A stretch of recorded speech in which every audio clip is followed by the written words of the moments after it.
dan selamat pagi kepada lecturer kami dan rakan-rakan yang saya kasihi sekalian. Pada petang ini kami akan membicarakan tentang analisis pasaran berdasarkan AI.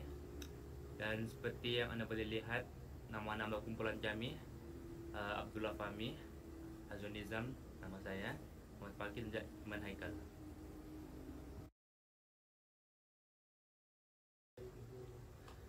Okay, so first, kami ada 4 bahagian, iaitu pertama, pemilihan industri, kedua, pengumpulan dan juga penggunaan data, ketiga, analisis ekonomi, akhir sekali, simulasi dan ramalan. So first, industri sektor teknologi maklumat.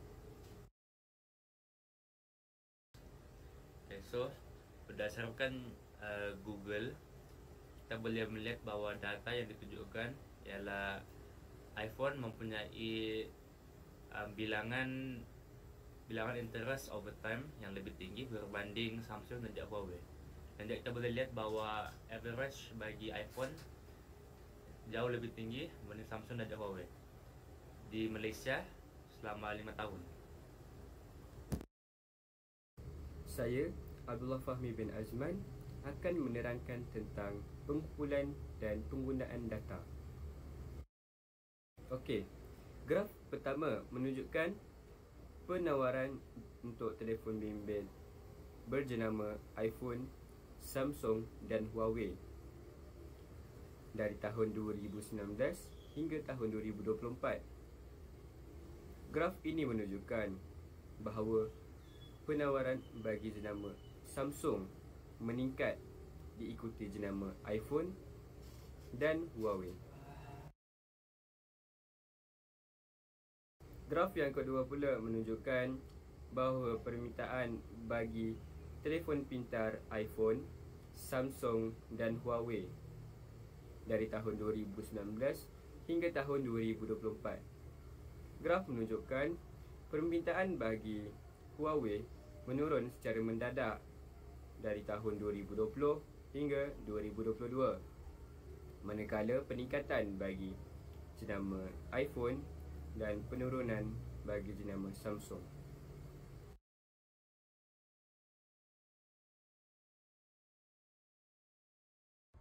So, slide saya menunjukkan keanjalan bagi iPhone dan Samsung.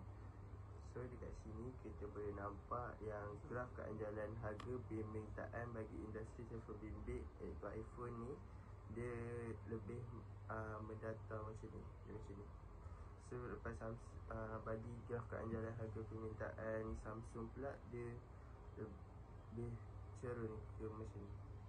Kalau iPhone tadi macam ni, Samsung dia macam ni. Okey.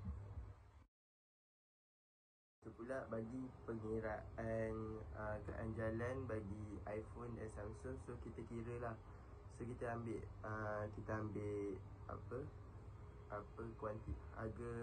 harga baru tolak harga lama, bahagi dengan harga lama semua. Lepas tu kita ni lah kira keanjalan dia, iaitu perubahan kuantiti bahagi dengan perubahan harga. So kita dapat menjelaskan bahawa keanjalan bagi iPhone ini ialah tak anjal. Lepas tu pula bagi industri Samsung ni, kita dah kira-kira keanjalan dia semua. So kita dapati yang iPhone ni ialah anjal.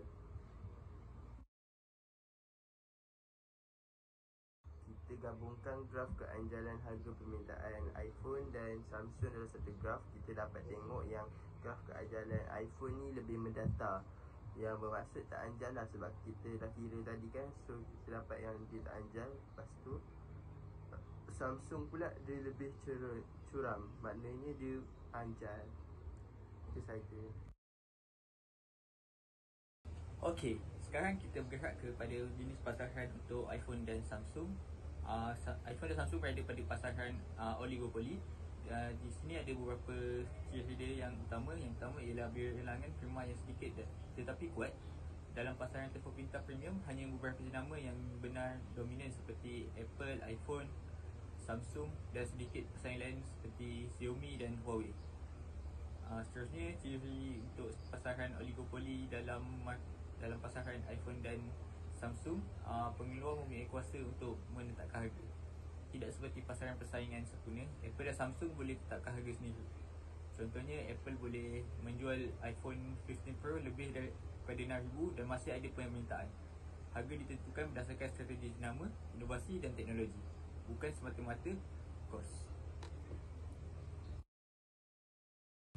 Seterusnya, untuk ciri iPhone dan Samsung berdasarkan pasaran oligopoli ialah produk bercirikan differentiated. Setiap jenama menawarkan ciri dan teknologi tersendiri seperti rekaan, sistem operasi dan fungsi tambahan, menjadikan produk tidak seragam. Persaingan yang keempat ialah persaingan bukan harga. Firma bersaing melalui inovasi, kualiti dan permintaan, bukan semata-mata untuk menurunkan harga. Untuk ciri yang terakhir ialah halangan kemasukan tinggi. Sukar untuk syarikat baru bersaing kerana memerlukan modal besar, pakaian teknologi dan nama yang kukuh.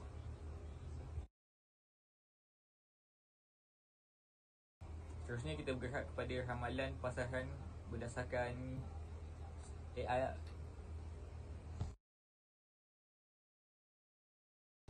Menurut AI, pasaran telefon bimbit pada tahun 2024 akan menurun menjadikan harga agak tinggi, terutama model premium.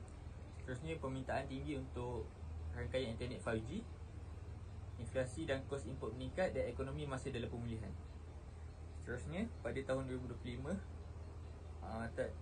Samsung dan iPhone dijangkakan mempunyai harga yang lebih stabil dan banyak model mampu milik muncul.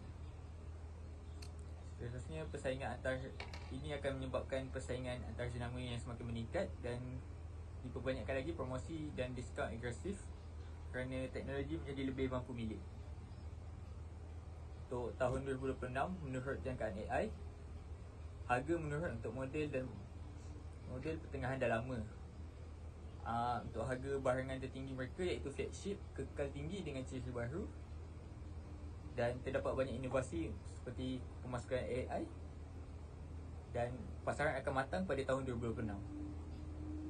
Akhir sekali, jangkaan harga telefon pada 2024, jangkaan harga telefon bimbit ialah RM3,000.